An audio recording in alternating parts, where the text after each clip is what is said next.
And somebody's listening, huh? Oh, yeah. We know that they're listening, including the government.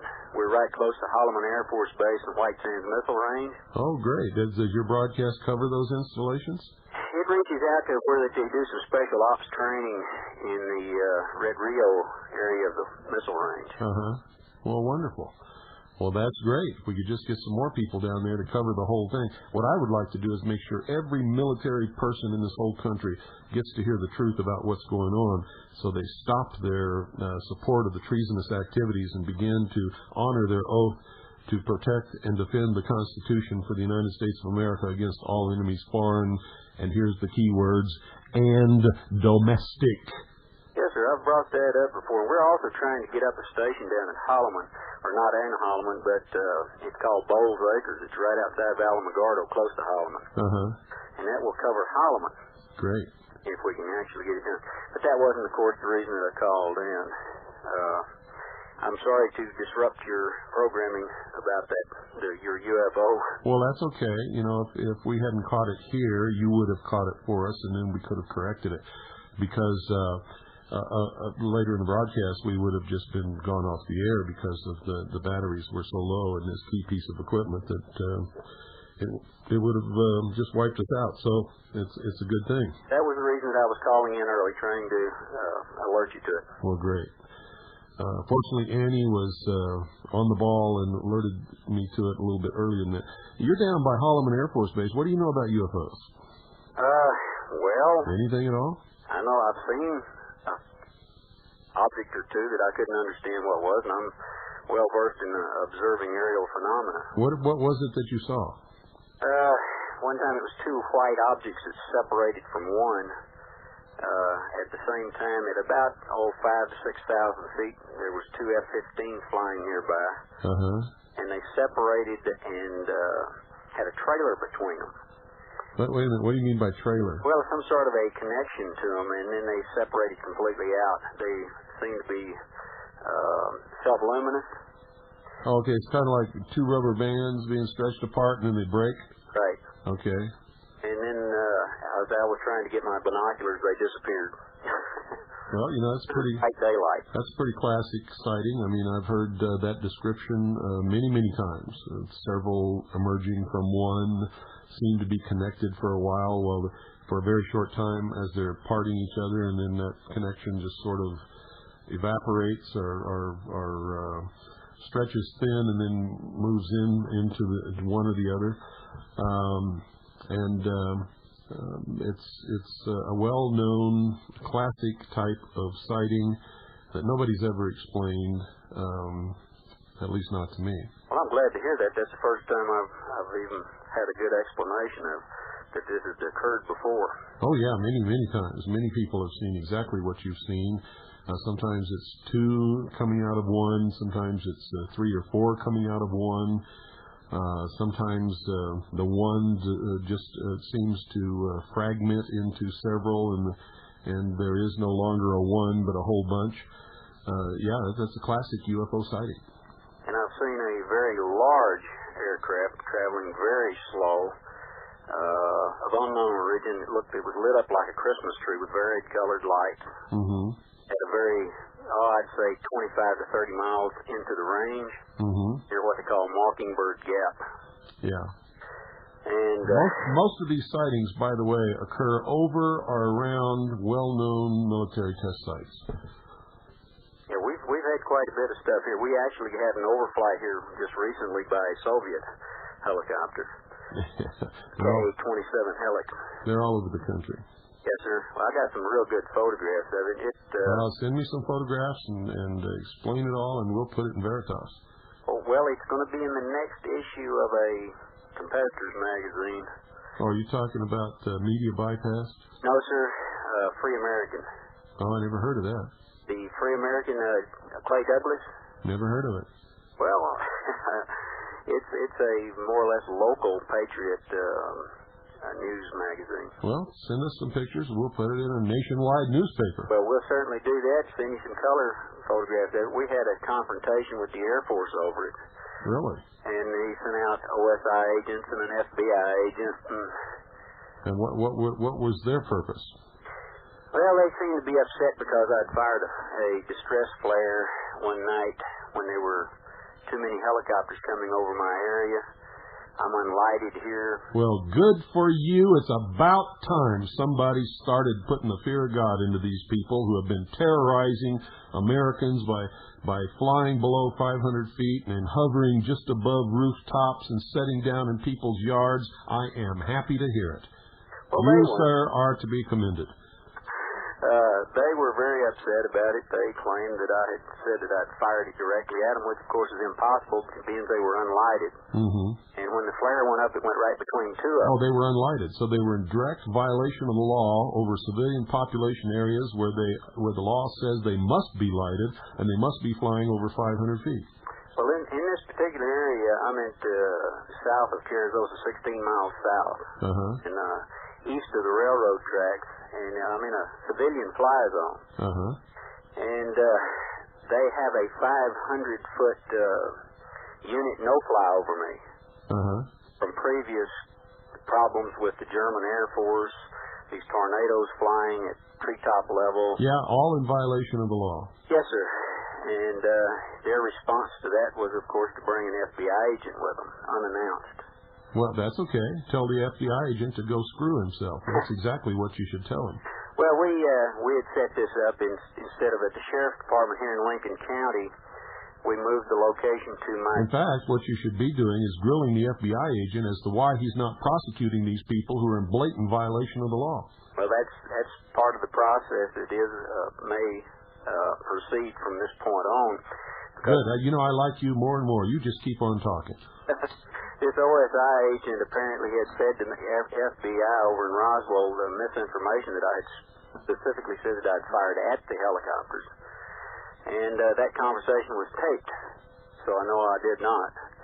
And at the table, whenever everybody arrived with the sheriff, we had the Lincoln County Sheriff James McSwain and Chief Deputy out there, and another deputy and the chaplain, and about a half a militia unit. And these were UFOs, weren't they? Yes, sir, they were to my... You couldn't see them? And this helix, by the way, at night looks like a UFO because of the double rotors. Any light appearing against the rotors makes it look like a flying disc. Yeah. And, of course, I spotlighted him with a 1,000,000 candle power floodlight, and they don't like that. Oh, I really like you. We're going to be great friends. Well, excellent. I've been trying to get in and talk to you about this. I love people with guts, and I love people who will not be intimidated by these federal Nazi jackbooted scum thugs. Well, we explained to them that our constitutional rights are non-negotiable. That's right.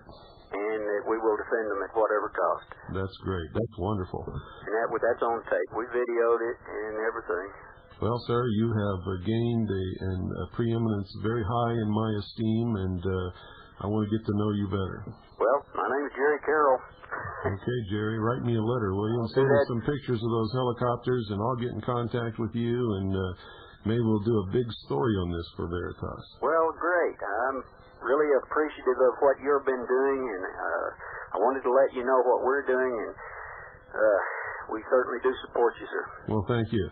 We support you, too, when you stand up and do what you've been doing. The more people should be doing it, and stop cowering in fear when these Nazi jackbooted thug intimidators fly around the country and beat down doors and rip up homes and tear apart families and point guns at people from helicopter doors at point-blank range in the middle of the night. It's just absolutely amazing that Americans are taking this stuff. Well, we explained to them in no uncertain terms, you fly over us pointing a rifle, a weapon of any sort, or firing blanks, and the proverbial brown stuff will hit the fan. Fantastic. I love it. That's exactly what should happen.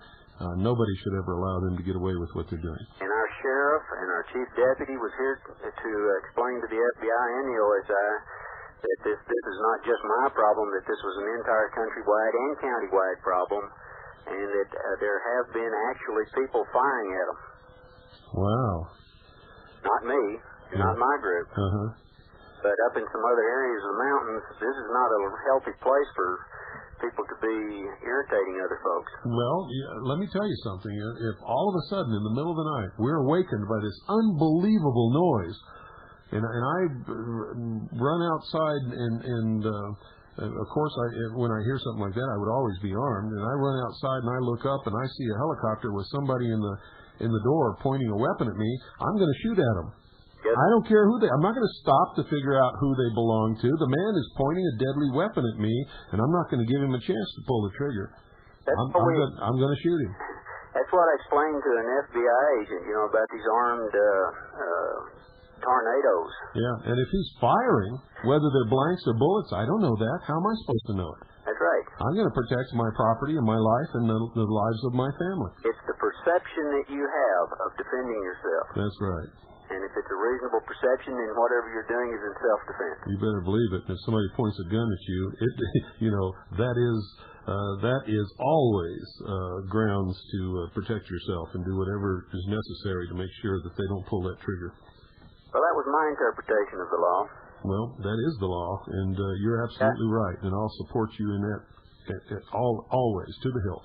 This FBI agent was also an attorney. Well, they all are.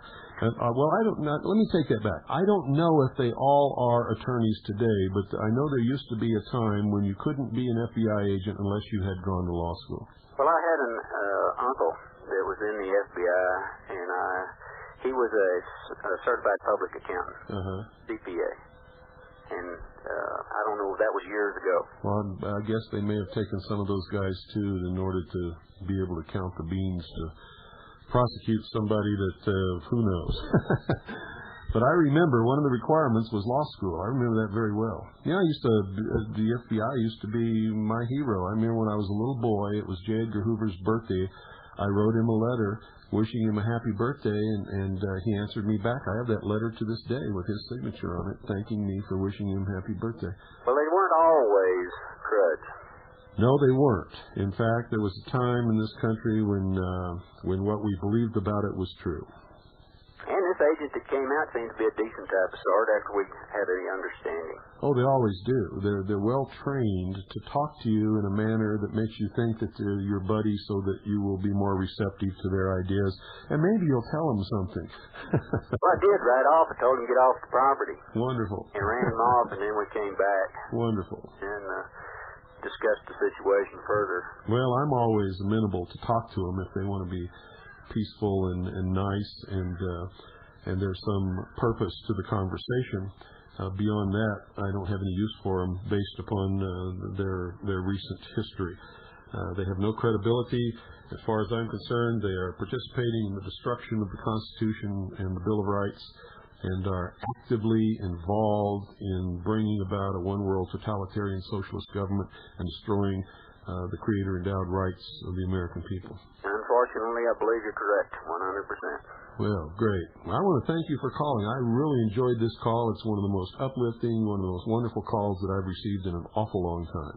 Well, sir, I'm going to certainly send you a packet. I'd complained to the FAA and sent the packets to them, too. Great. Wonderful. I'm going to get you a full-color shoot this, and we've started a petition, national petition. It's not gone national yet, but trying to force the FAA through Congress to raise the AGL 1,000 feet, all aircraft except emergencies, etc.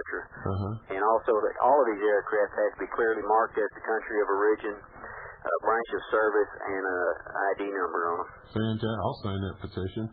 In fact, everybody I know will sign it. We'll put it in Veritas, and everybody that subscribes to Veritas I know will sign it. Fantastic. So you get us all that stuff, and we'll help you. We've got commissioners, and the county attorney even signed it. Wonderful. That's great. Yes, sir. Thank you for calling. God bless you. God bless you, too. God bless all Americans who aren't cowards, who aren't afraid, who do the right thing instead of cowering in fear every time these jackbooted Nazi socialist thugs come around. I mean, I'm sick of it. I'm not taking it. I don't know about you folks, but I drew the line a long time ago, and that's why you're hearing this broadcast. And that's the way it's got to be. The number is 520-333-4578. And tonight we're talking about UFOs, and you can call in and talk about your experiences with UFOs or ask questions if you want, whatever. I'm not going to take either side. I just want to discuss it tonight and find out what's on your minds. I want to hear from people who feel that they've been abducted. I want to hear from people who have seen UFOs. I want to hear what your thoughts are about this. I want to discuss it. And I'm not going to take a side for or against anything that you say. If you ask me a specific question, I'll give you a specific, honest answer. Whether you like that answer or not, that's another thing. But if you ask me a question, I'm always honest in my response. So you can count on that. If you want to recount your experiences, if you've had any, if you want to talk about or ask, maybe a venture something subject for other people to comment on, that's fine. But I want to talk about UFOs because I think it's a significant topic, and I'll tell you exactly why right now. Throughout the history of the world, UFOs have never been in the forefront. In fact, nobody has ever, in the history of the world until right around World War II, ever discussed or brought up the subject or have ventured that there was any such thing as extraterrestrial visitation of this earth, or that there could be aircraft flying around in our atmosphere that did not belong to any known government on earth.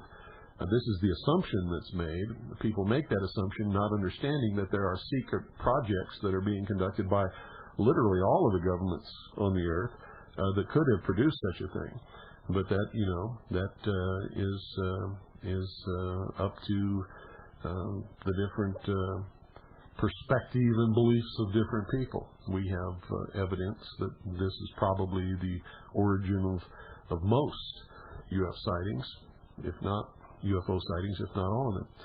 But you have to understand that there have been times in history where people have looked up in the sky and seen things that they could describe perfectly. For instance, in the 1800s, there was a spate of mysterious airship sightings that were recounted in the headlines and in the stories of the newspapers across the country, and I mean all across the country. And from time to time, this mysterious airship would be sighted. And basically what people saw was a big giant balloon with this superstructure beneath it, and the people that they described that they saw aboard this airship were always, without exception, people just exactly like them, wearing the same style clothing made out of the same type of cloth. And wherever this airship was said to have set down, it always engaged in the normal type things that people do. Conversation, traded goods for goods, and the goods they traded were never from some extraterrestrial source, but were just common, ordinary things, just like could be found anywhere on the earth. And one well-known story was that the airship touched down and somebody got off dressed in, a top hat and nice clothes of the time, and traded some buckwheat cakes for some fertilizer. Don't ask me what they needed the fertilizer for. Maybe they were raising a garden on deck aboard this thing. I have no idea, folks. But you could read these stories in the newspapers of the time. They're legitimate stories. They're not wild, way out, loony bin type things. Somebody built an airship based upon a balloon, and they had some type of propulsion propellers that made this thing go in the direction they wanted it to go. And it was reported as being seen in various places at various times, always along the route that had been reported as traveling before. So that's really the first time that UFOs are really mentioned, and it's not really a UFO because it can be identified as a balloon carrying human beings. Who owned it and what country it belonged to, nobody knew that. But they always spoke good English, American English, whenever they talked to someone. So the conclusion, the logical conclusion, that it was somebody who lived in the United States or on the North American continent who built this balloon-type airship with the superstructure below it that was traveling around, seeing the country from the air, I guess. I don't know. I'm just guessing. Now, all through the history of the world, and even on Columbus's voyage, at one point on his voyage before he discovered America, he wrote in his logbook that he saw ships of light sail silently across the sky. What does that mean? I don't know. He could have seen some meteors enter the atmosphere and travel, through the atmosphere and glow very brightly and then disappear into the distance. That may have been what he saw. Nobody really knows what he meant by ships of light sailing silently across the sky. You have to make a guess. In some of the annals of the ancient Romans, there is reference to shields of light that appeared in the sky. Nobody knows what that could have been or what that means. It could have been reflections off of a cloud at sunset. Nobody knows. Nobody knows what they were talking about when they made those kinds of statements. But the real modern-day type UFOs that are attributed to some extraterrestrial race from some other planet didn't really begin until the World War II and post-World War II era, and the term flying saucer was not coined until 1947, when a pilot claimed that he saw 9 glowing disc-shaped objects flying across the sky near Mount Rainier in Washington that came from the direction of Canada and went back in that direction. And some reporter, said, "You mean they look like flying saucers?" And he said, "Yeah," and that's where that term originated. You have to understand the time, ladies and gentlemen. That was a time in history when a tremendous war had been fought, and pilots had reported something called Foo Fighters, specifically bomber pilots, not fighter pilots, but bomber pilots had reported something called Foo Fighters, which were just glowing small discs that would come up and travel along with them for a certain distance and then go on their way. But while the Foo Fighters were near the aircraft, they would have catastrophic electronic failures with their equipment. And post-war, it was determined that this was a secret German Nazi weapon, which was designed to fly alongside the bombers and put out a tremendous electromagnetic field, disrupt the electronics on the bombers, and cause them to abort their mission. And they were successful in some instances. Other instances they were not. But they were never successful on a scale that prevented large-scale bombing of Germany both day and night, which resulted in the total collapse of their industrial capability to support the war. And we also know that secretly there were other craft being developed that were disc-shaped that actually may have turned the tide of war against the Allies had these craft been actually developed to where they would have been viable weapons platforms, because nothing could have maneuvered against them or been effective against them in the skies because of their speed and their maneuverability. And they also had the surprise element that they were totally unorthodox aircraft and would have instilled fear into whoever or whatever they would have come up against. These craft were test flown on occasion, and this is documented, and it's well founded and proven in fact. And we know that the Allies all got different pieces of this technology, and of course the scientists were all scooped up, and we got some, and the Russians got some, and the British got some. And nobody really knows how much of the actual hardware anybody got, and your guess is just as good as mine. But we do know that around 1947, these disc-shaped craft that the Germans had begun experimenting upon before and during World War II, all of a sudden began appearing in the skies over America and Canada. That's the North American continent, over the United States and Canada. And I have to apologize. I didn't mean to venture that Canadians were not Americans, because they certainly are. And all of a sudden, for years, there began to be many, many sightings all over the country. And there were, in fact, waves of flying saucer sightings, and then they would dissipate, and then there would be no sightings, and then at certain times there would be all of a sudden another wave of UFO sightings.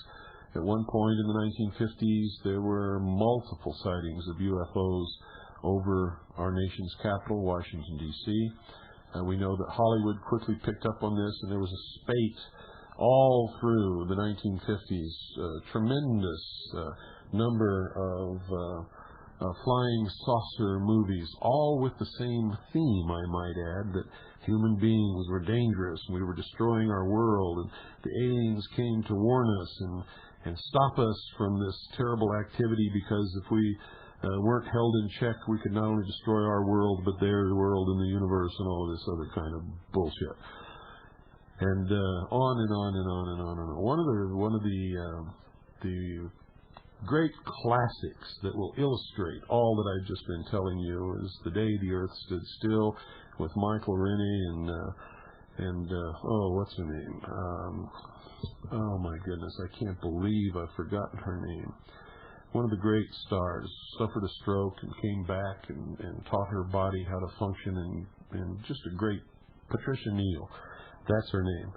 Oh my gosh, if I had not remembered that name, I really would have been disappointed in myself, because she's one of the really great actresses of all time, and a truly brave and admirable woman for the comeback that she made after she suffered a severe stroke, where she lost her power of speech and total movement of one half of her whole body. And she didn't give up, and she came back and talks just as normal as anybody else, and has taught her body to do all the things that it always could do, despite the great loss of brain tissue that she suffered during that stroke. But if you really want to see the great message post-World War II, it was that all humanity has to come together in one world government and disarm so that there will never be any more wars, and so we won't threaten the other civilizations in the universe and all this kind of stuff. And it was all orchestrated. I believe that the Roswell incident was a part of that. But when you call tonight and we talk about these subjects, I'm not going to tell you what you should or should not believe. I just want to hear your opinions, and I will not give you my opinion unless you specifically ask for it or ask me a specific question, and then I'll give you my truthful answer to that. The UFO phenomenon has never ceased to be a point of major interest of millions of people, not just in this country but around the world. There have been tremendous sightings, incidents. For some reason, people always attribute the sighting to some extraterrestrial civilization, with no evidence whatsoever in the whole history of the world that is true. And I really don't know why that is, unless it's just wishful or hopeful thinking. Wouldn't it be nice if there really was somebody out there who really did take an active interest in us and really did want to make sure that freedom and peace and good things prevailed in this world as well as wherever else. But that's a form of escapism, and up until the time we take calls, this commentary is mine. When we start taking calls, then the commentary will be yours. I would love if anybody in this whole world has any proof that extraterrestrials are real, and that they're visiting this earth. I would love to see it. If real extraterrestrials really came here and landed on my mountaintop and got out and said, "Hey, Bill, why don't you come for a ride with us? We'll show you some wonderful things," I would not hesitate for a moment. But the fact is, no such thing has happened, not to me, not to anybody that I can determine. There are an awful lot of interpretations and wishful thinking, and there are an awful lot of people who believe that has happened to them. But nobody, and I mean nobody, ladies and gentlemen, has been able to prove yea or nay There just is no proof for, and really there's no proof against either. It's sort of a stalemate at this point. So let's take your calls. The number is 520-333-4543. If you've had a UFO experience, I want to hear about it. Where was it? What was it that you saw? What is your take on it? What do you believe about it? Do you think that it was from some other world? Could it possibly be from this world? Did you actually meet somebody face to face from what that you believe was an extraterrestrial? And if so, what was the result of that meeting? And I know there's an awful lot of you out there who are extremely interested in this type of thing and have been involved in it for maybe many years. And there are an awful lot of you I know who have had sightings of these craft. I have seen them in the air on numerous occasions. When I was in the Navy on the USS Tairu, SS-416, I saw one of these crafts come up out of the water, tumble on its axis 180 degrees, and disappear up into a cloud layer. And I was dumbstruck because it was huge. And up until that point, I thought all these stories about UFOs were just that, stories. But that sure changed my realization of the reality of the world. I can assure you, I knew from that point on that they were real. And I'm not talking about UFOs. I'm talking about strange craft, the origin of which nobody can tell anybody else, and the purpose of which remains to this day unknown. There are a lot of theories. I have my own ideas. I think I can prove some of my ideas. Other people may think that I'm full of baloney, but that's neither here nor there. It woke me up to a different reality. It woke me up to the possibility of an unbelievable technology of which we know little or nothing about, and I'm talking about in the public sector. I firmly believe that regardless of the reality of whether it's of human origin or extraterrestrial origin, I know for a fact there are people in the government who know exactly what it is, where it's from, and how it works. And I have been on this trail for many years. It was me that revealed to the world the location and purpose of Area 51 in the desert of Nevada, about 130 miles north-northwest of Las Vegas along Highway 375, which now the state of Nevada has named the Extraterrestrial Highway, due to the tens of thousands of people who travel that highway each year hoping to get a glimpse of a real flying disc being test flown over the desert of Nevada. And not too long ago, we took a group of people up there to Area 51, had an unbelievably marvelous time. The group of people were in themselves worthy of just going anywhere and spending time with. They were just so wonderful. And all of them extremely brave, because I took them places and we did things that most people would hesitate to even consider, much less follow my lead and just go along and do it. And I know that on a couple occasions, some of them were just petrified with fear, especially when we drove right up to the limits of the BLM land, where the signs are that says that use of deadly force is authorized. And they thought that we were all alone there, and then all of a sudden, just across the line, this security jeep full of armed thugs turned on their headlights, and it was like a bunch of mice scattering. People who had cameras all of a sudden threw them in their car and locked the doors and pretended like they never had a camera in their hand. Some people went and hid behind their cars. And, it was fun. And it was a normal reaction, ladies and gentlemen. These people were not cowards. If they were, they would never have gone that far. They were just surprised. It was a surprise. I had told them that the security would be waiting for us at that point, and I don't think they really believed me until it happened. Because there's no time while you're in the Tickaboo Valley or anywhere near Area 51 that you are not under surveillance.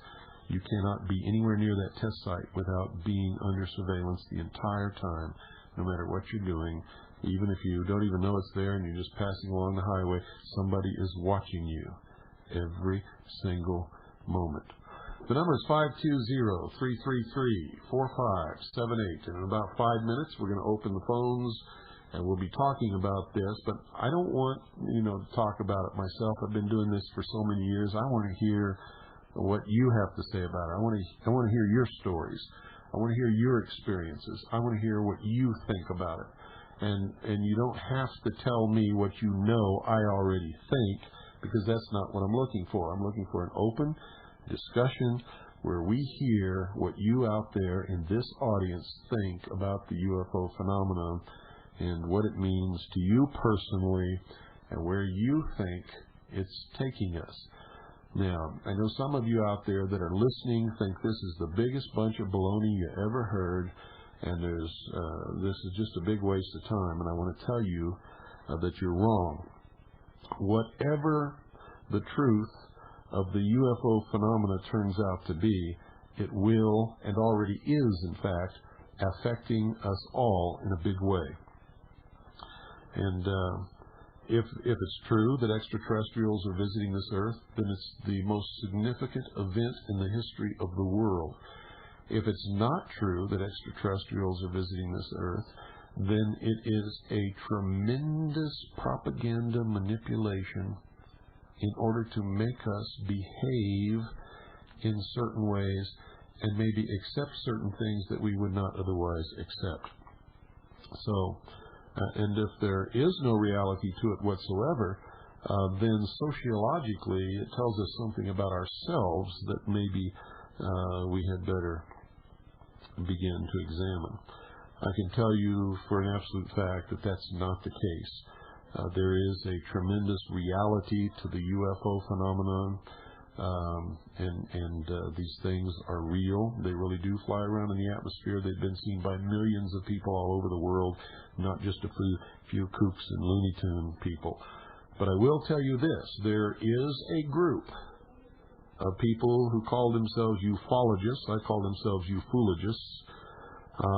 And the people who are so immersed in this that it becomes their life, that are truly in la-la land. These are the woo-woo people.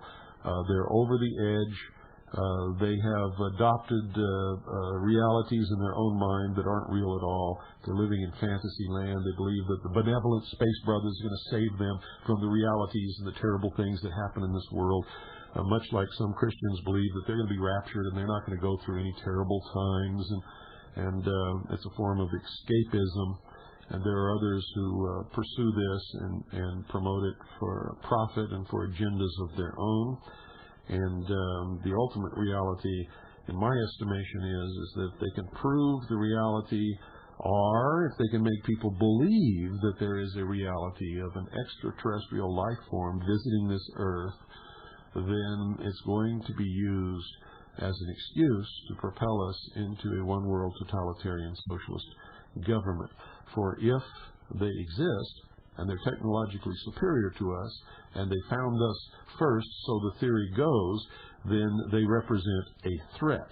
Whether they really are one or not, it is the responsibility of the leaders of the Earth to prepare to meet that threat should it ever materialize. And the only way to do that is to make sure that the Earth is represented by one voice, by one police force, by one military. And that all boils down to, as Stanton Friedman says at the end of all his lectures, who speaks for planet Earth? Argentina? Red China? Would you like Haiti to represent you in negotiations with an extraterrestrial force that is technologically superior to anything on this Earth? Well, the answer to this, ladies and gentlemen, of course, is no. So the logical conclusion is, well, we all must come together as one humanity, as President Reagan and Mikhail Gorbachev said on numerous occasions, in order to oppose this threat and ensure. For against this threat, wouldn't we all realize that we are one humanity after all?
This is the voice of freedom. You're listening to the Worldwide Freedom Radio Network. We now return you to the hour of the time.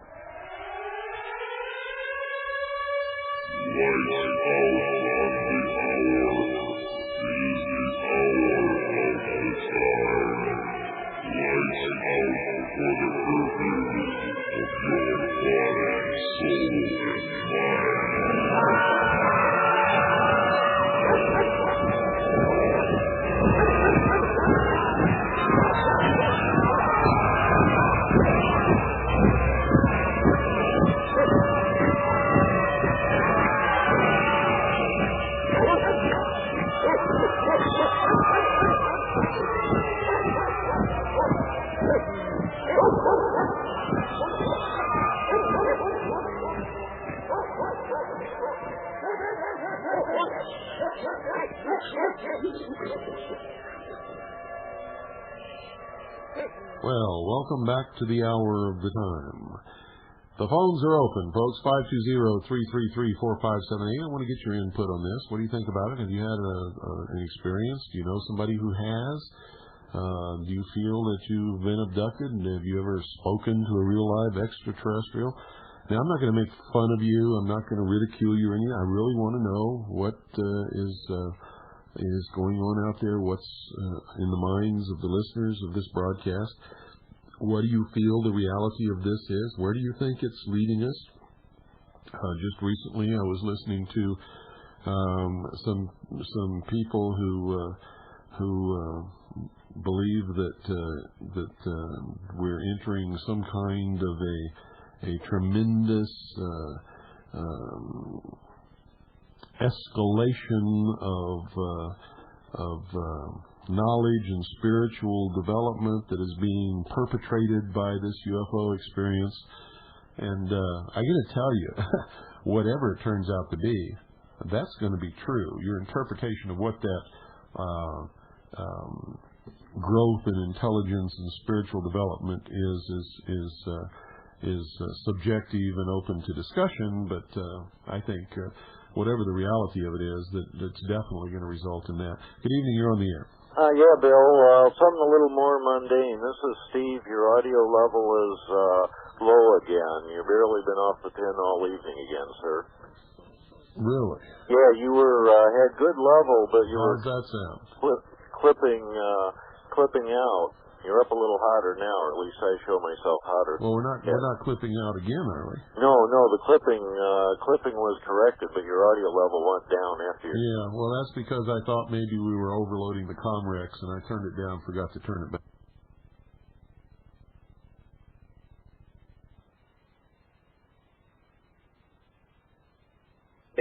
There's a picture of one disassembled in the history of World War II. It's a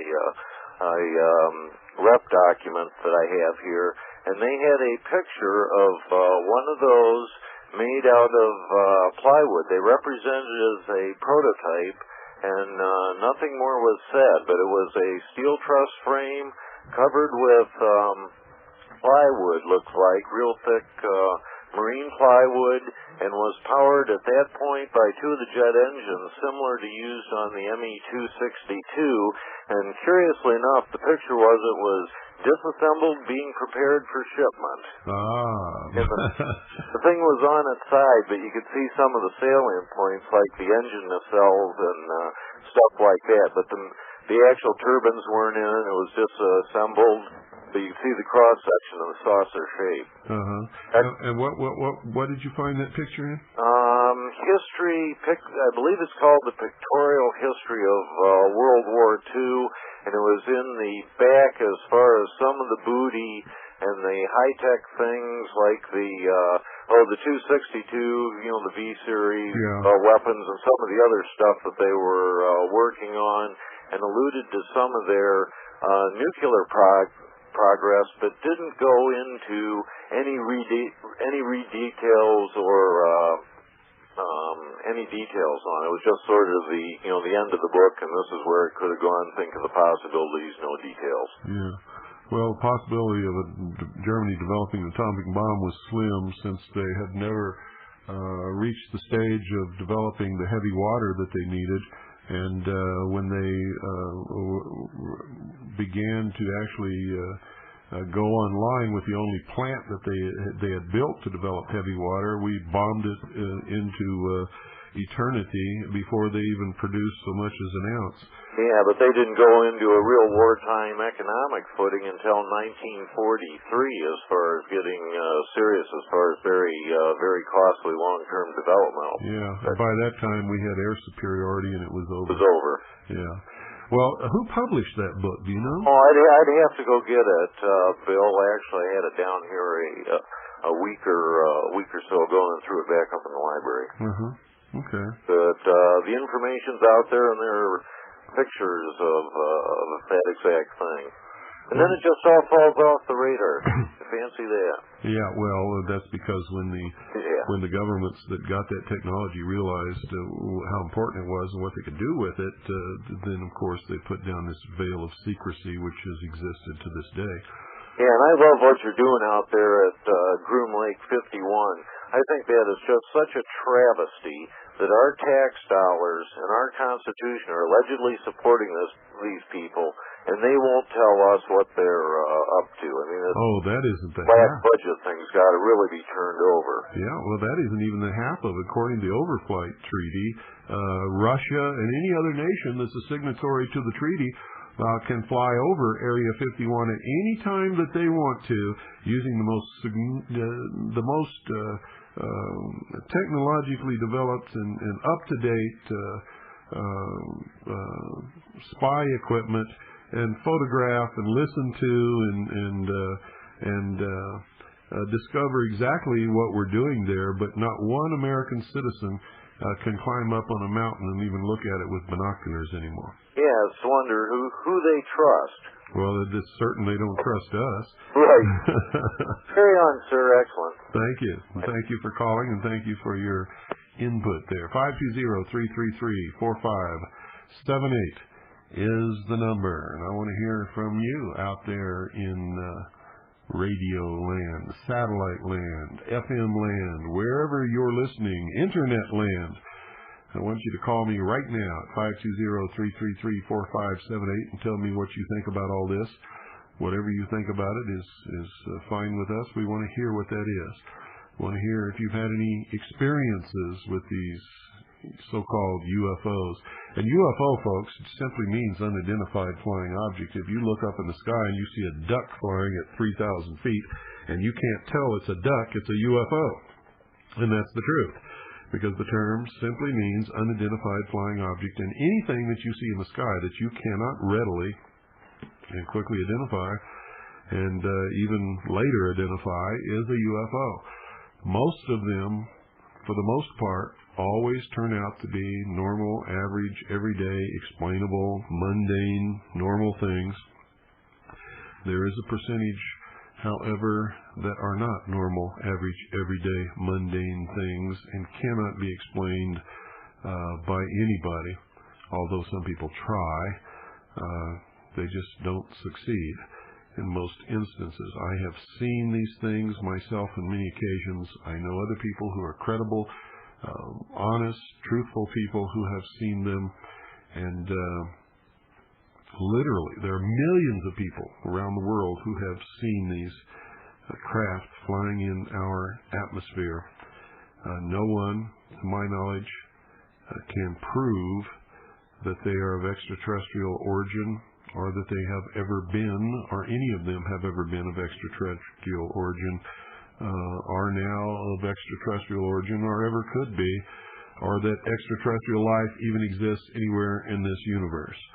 So that is all conjecture, and if you believe in that, that's okay with us. If you want to tell us what you believe and what your experiences are, that's what we want to hear.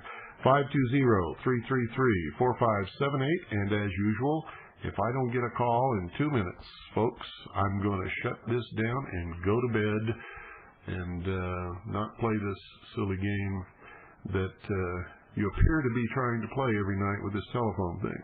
You want to have open call-in shows, but then when we have them, it's almost as if you have to be pried loose from your couch and over to your telephone in order to make the calls. Once the calls start, they never stop, and that's just amazing. It's like everybody's waiting for the first person to pick up the phone and dial. You now got 1.5 minutes, ladies and gentlemen, to start the ball rolling, or it will be the end of the broadcast of the hour of the time for tonight.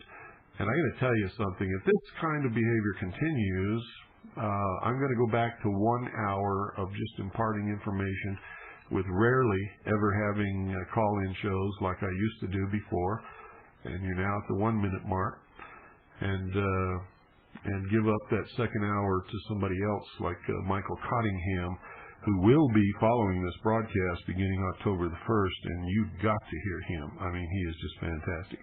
Good evening. You're on the air. Hey, this is Charles in Georgia. Hi, Charles. I just couldn't let you go off the air. Well, good. What do you know about UFOs? I'm skeptical. Skeptical. Why?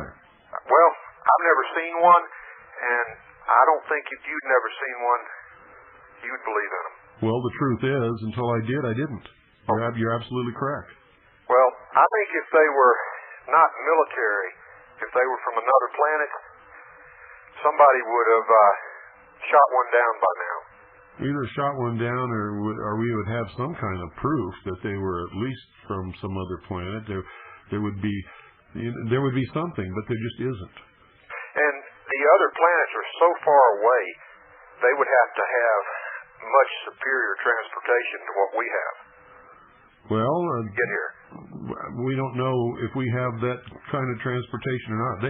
I got to tell you that in secret, with these black budget projects, whatever you perceive as the state of the art of any given technology in the public arena, they're at least 50 to 100 years ahead in secret. Were you aware of that? No. Well, that's the truth. The old priests of the mystery religion of Babylon have learned how to hoard the secrets and use them to control populations. And whether they're doing this with UFOs, I happen to believe that they are, but other people believe that that's not the case. So, what do you know about UFOs, if anything? You read any books on the subject? I did several years ago, and I reached the conclusion they were either military and or people who were hysterical. Power of suggestion. People would see things that they wanted to see just by staring off into space. Well, I think probably in some instances that's probably exactly the case. I know that if you look up in the sky on some nights, you'll see some stars that you'll swear are moving, and they blink all different colors, and people will swear that stars don't do that. The truth is, stars do that.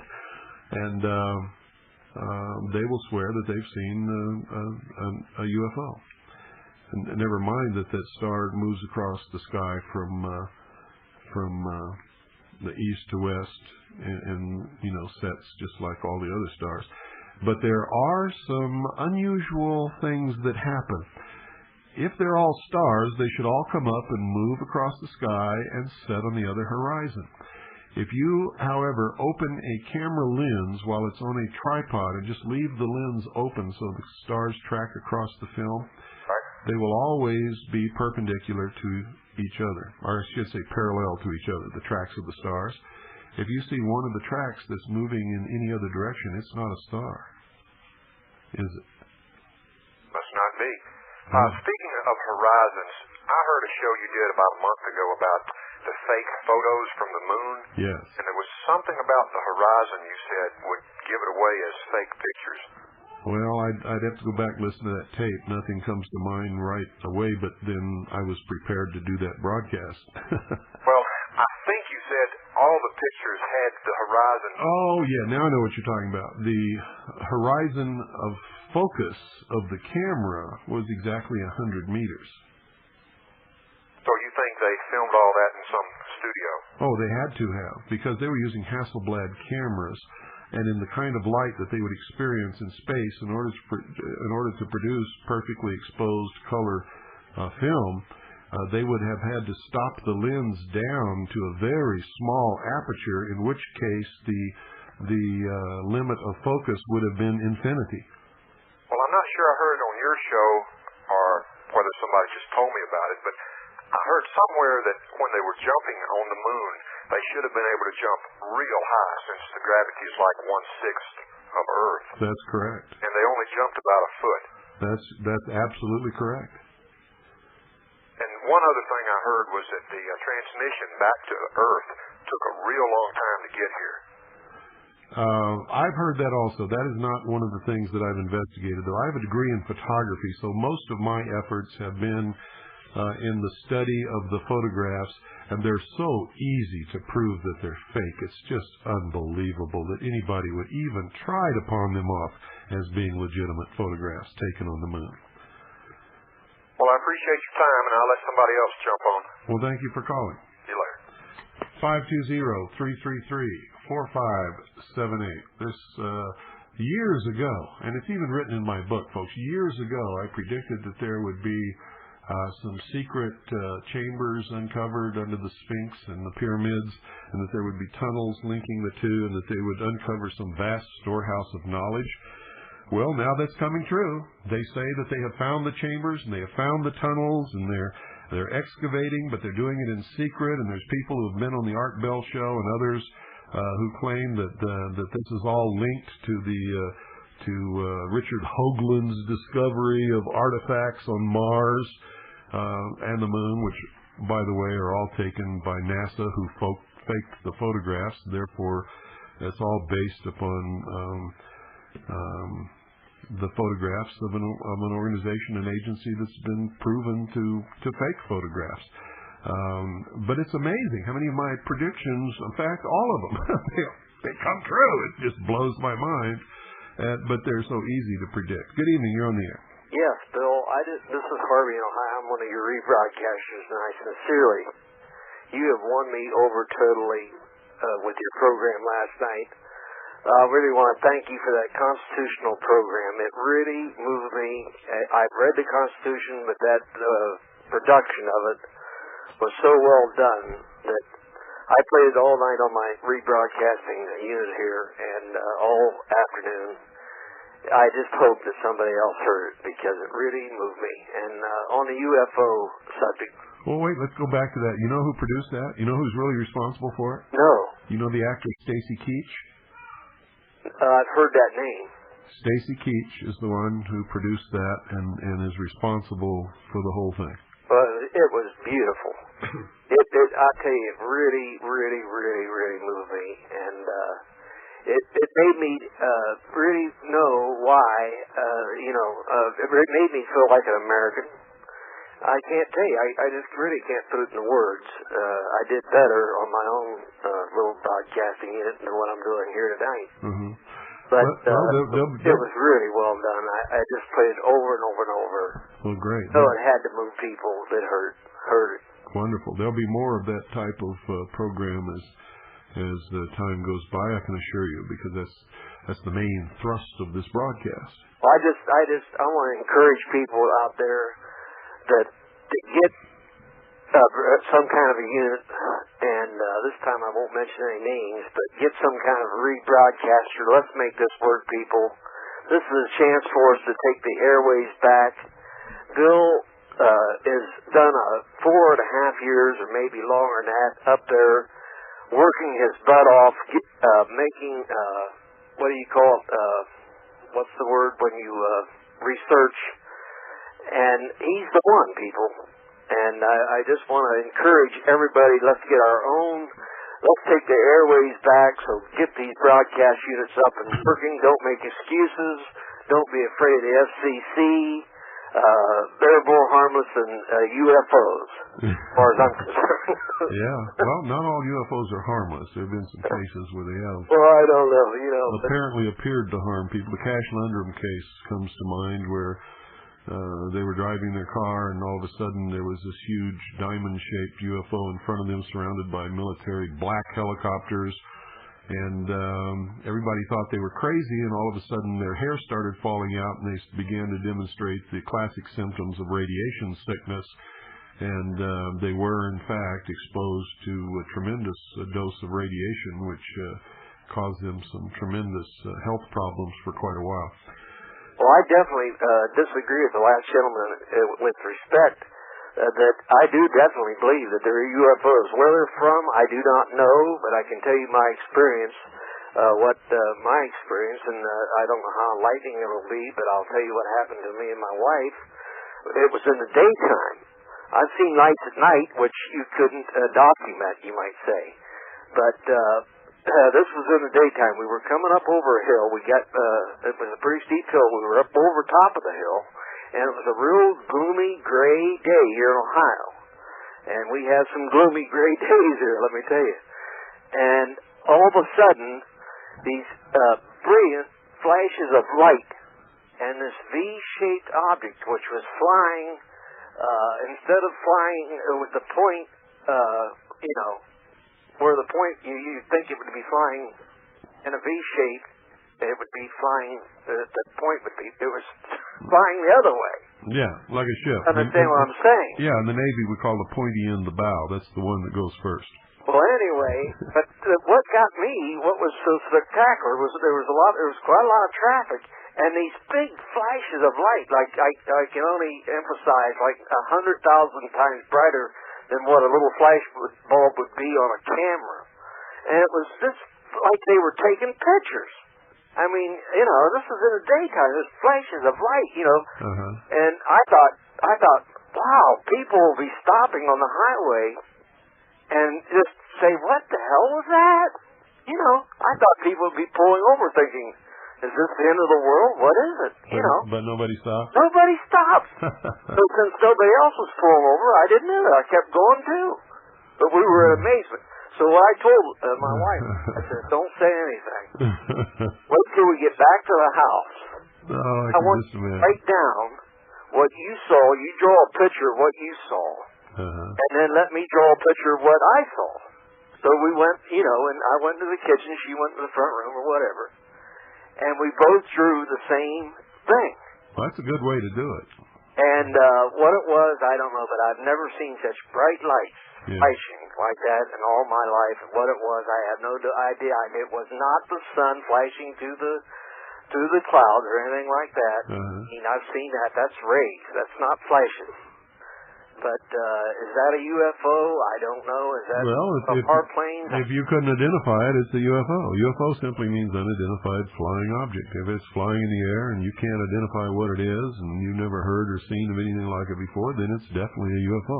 Well, that was in the daytime, so I think that was highly unusual for the shape of the Ohio, where we live, to see something like that. Yeah, the shape of the craft that you described is one that is pretty common, that was seen over a specific valley in the east. I forget the name of the valley. It'll come to me later. But it was seen for several years, and sometimes would appear to just sit motionless in the air, and sometimes would move very slowly. But the bright lights and daylight I had not heard before. I've seen things like that, arc light. Pardon? I just said this was it. It was in the daytime. That was unusual, and there was no sound. Yeah. Well, that's typical with UFOs, no sound. Go ahead. I'm sorry. I interrupted you. Oh, no, that's okay. I was just going to say that I'd seen bright flashes of light in the daylight, which turned out to be practice arc-light missions by high-altitude reconnaissance aircraft, where they would drop a series of some type of explosive or incendiary that would burn extremely fast and extremely bright. And when they use them at night, lights up the countryside brighter than the sun, and they would take their photographs with that. And sometimes they would practice their missions during the daytime. But we all knew what they were.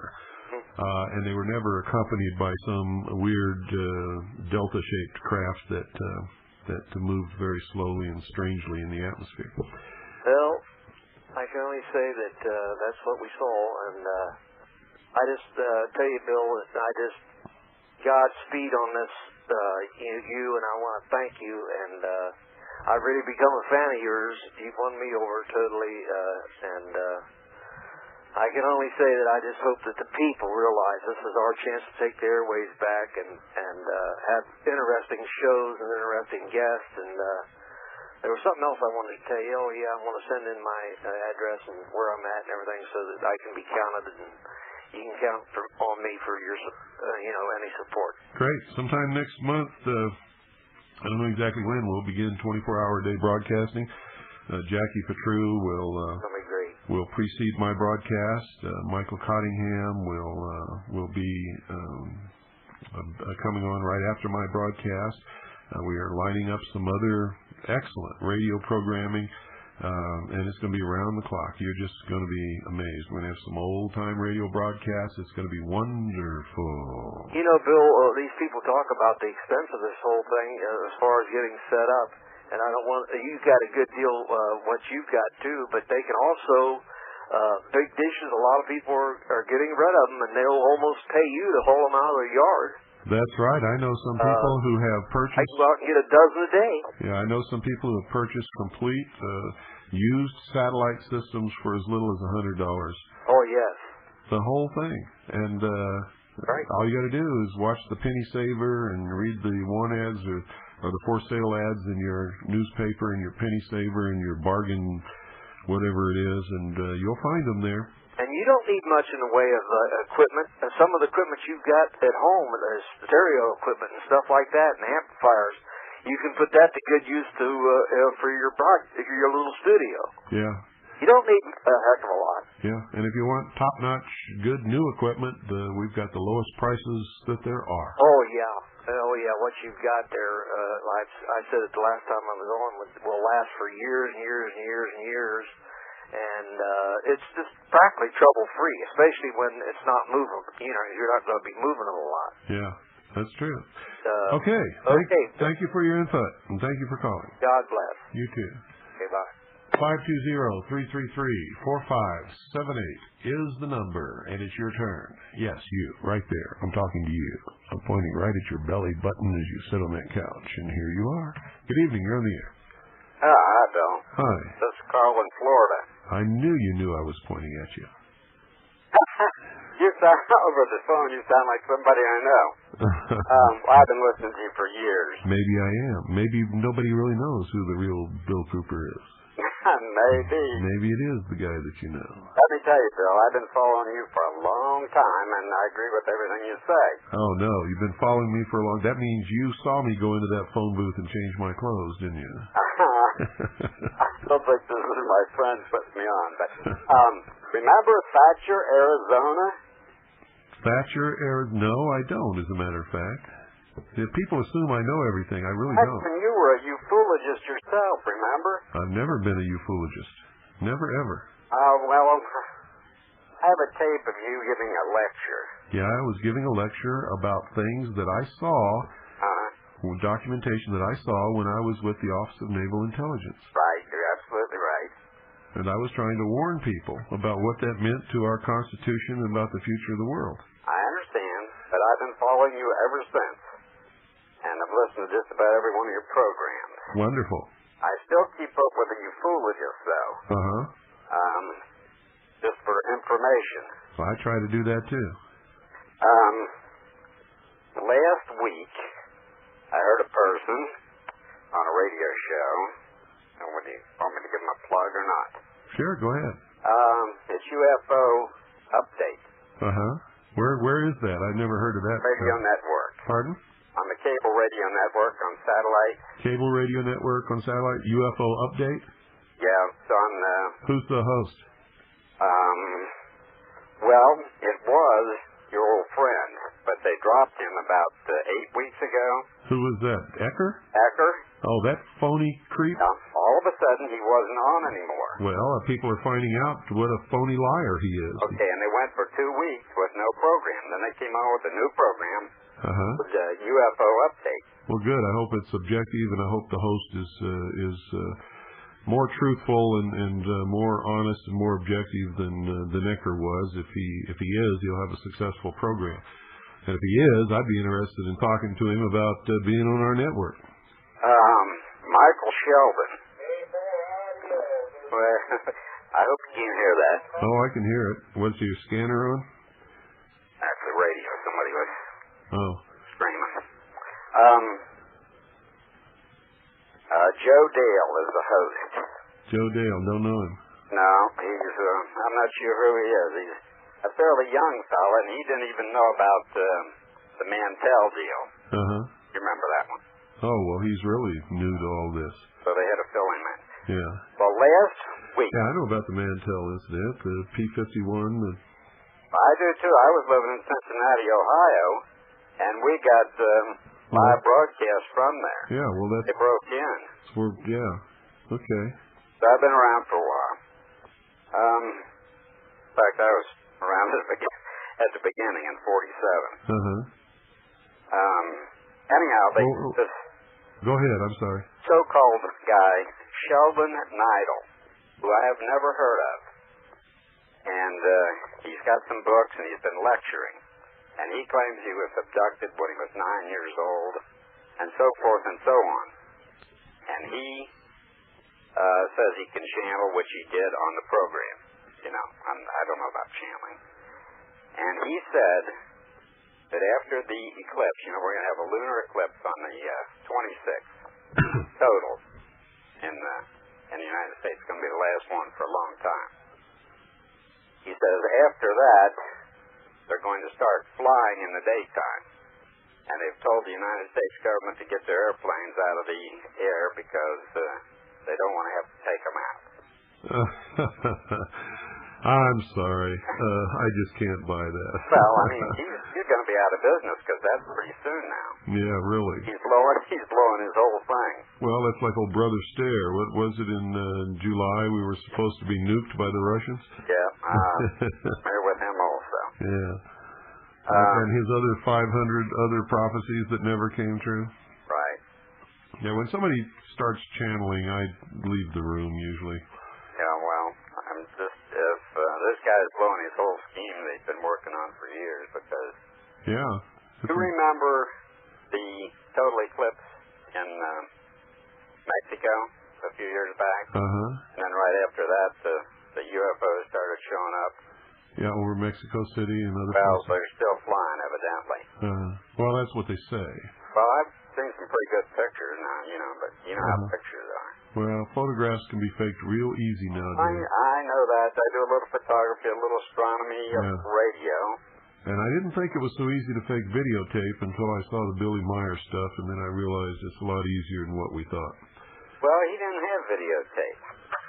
Well, he had film, but they put it on videotape, and that's what you see in this country. Nobody's looking at film here.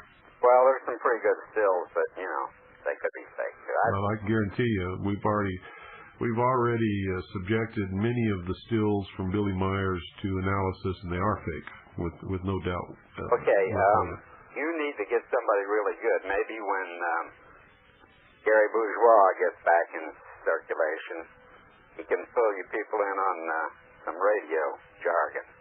Radio jargon? Yeah. Everybody refers to a linear amplifier. Uh-huh. That is only used in AM broadcasting. Well, what do you call it with FM broadcasting? Between the transmitter and the antenna? It's a Class C amplifier. Class C amplifier. And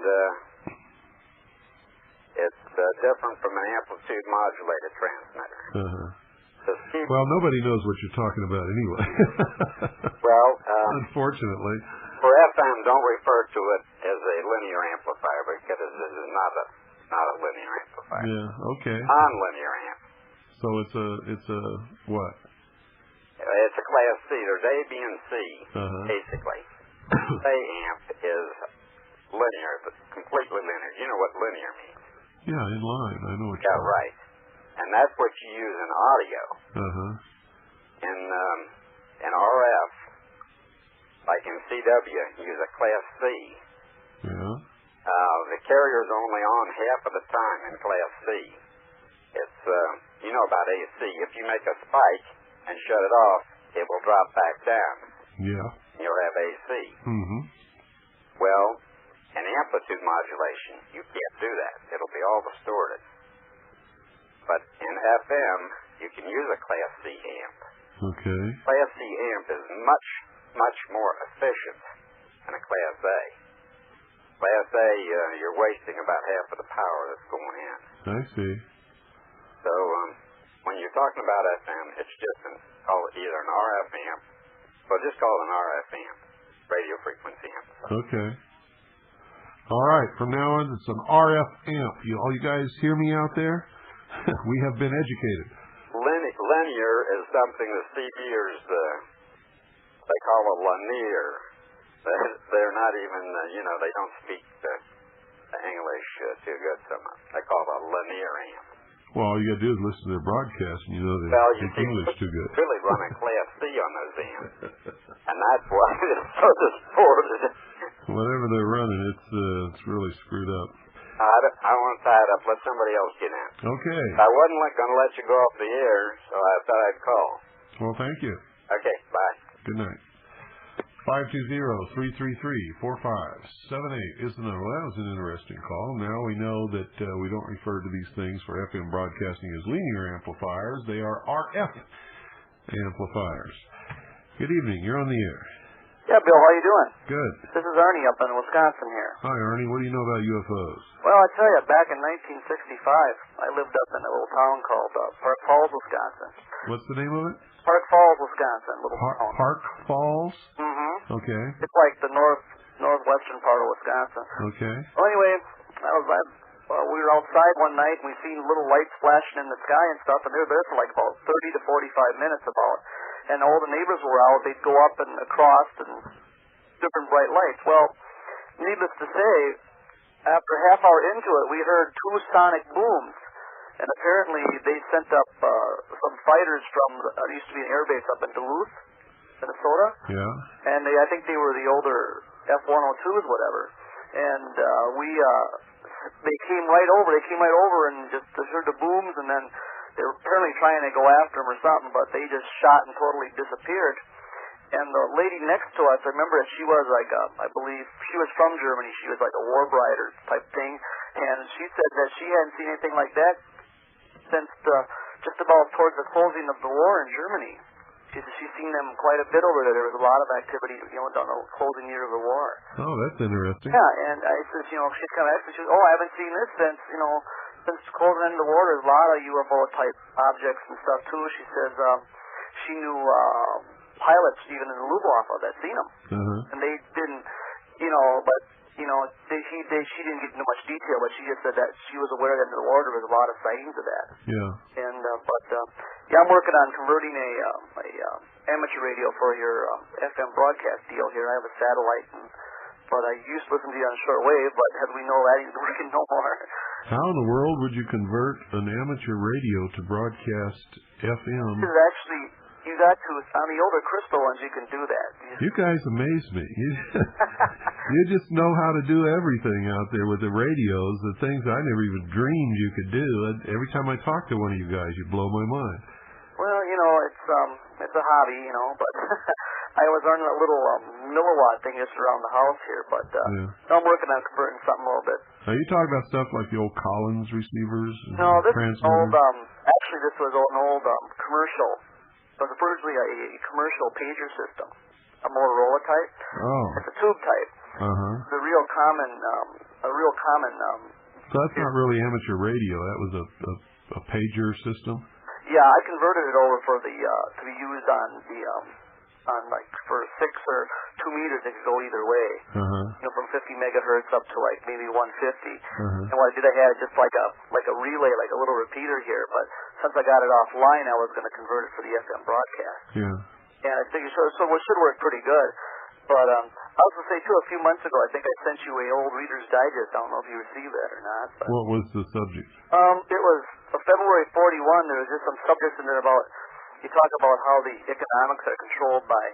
Oh yes, I did get it. Yes, I did. Yeah, and I thought that was quite interesting. That article on even before, February 41, we weren't even really in it, but how they're already manipulating the economy. Yes. And how people were saying that Japan's buying our scrap and turning into weapons, and nobody's paying attention. Yeah. And I just thought that was kind of a neat. It was wonderful. It is neat, and it's extremely educational. You read that, yeah, it's very educational. You read that, and you go, people were aware of this stuff back then. Yeah. But yet, nobody really reacted or did anything like that. And I just think that's amazing. But I just I'd call in and say, I got some satellite too. I put together my system for about $100 too. So I rated somebody buddy of mine runs a TV shop, and somebody wanted one of them little dishes put in. And we put it in, he goes, "Why did you go to this house?" He goes, "You guys want this, you can have it." So basically we hauled it away, and I got a couple cheap receivers and put them together and got a system going, So. Well, that's great. Yeah, you can do it pretty economical now. A lot of people are going to that smaller dish, and like you said, read your shoppers, or even check with your satellite or TV places, Sometimes they get trade-ins or stuff that they don't want to mess with. They just soon get rid of it. Like I said, I have an older system. It was called a bird view system. It's not exactly, the most modern, but I got like about 8 receivers, so I'll always have parts, As long as it works, that's what counts. Some of the best radio receivers and transmitters in the world were made back in the 20s. Oh, yeah. Yeah, I collect older radios, too. I have And this microphone that I'm using right now was made back in the 20s, and it's the best that there is still today. You cannot get anything better than this. It's an electro voice, I believe, isn't it? It's an RCA 44BX. Oh, yeah. Them are wonderful mics. Yeah. I like listening to, I always always listen to shortwave. I have an old Delco 4 model radio. It's like the old Philco shortwave. I always listen to you on that, and there's just something about the tube sound, it's just a classic sound, I guess you can say. Oh, if you've ever heard one of those old radios, there are people now who are collecting them and restoring them. And if you got a lot of money, you can even buy one, but it costs so much that it's prohibitive. I restored a couple myself, They have the most incredible sound you've ever heard. Because when I was a kid growing up, I'd sit there and listen to radio teletype and CW on that old one we had just because I thought it was neat. Yeah. I tell my sons, I says, I think nowadays you guys are missing out on some of the real treat of what radio was like. You had to use your imagination a little bit.